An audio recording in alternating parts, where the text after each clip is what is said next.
Starting 2019, she is already an executive assistant of Lucky South 99.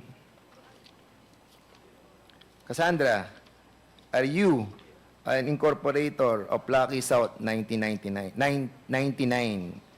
since 2019 to the present?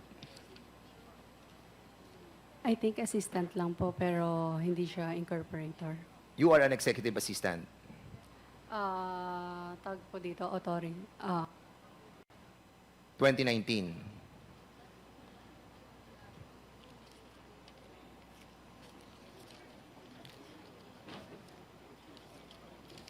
Tama, Cassandra?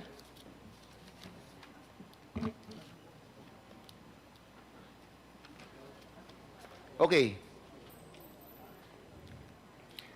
Kailan ka naging executive assistant ng Lucky South 99?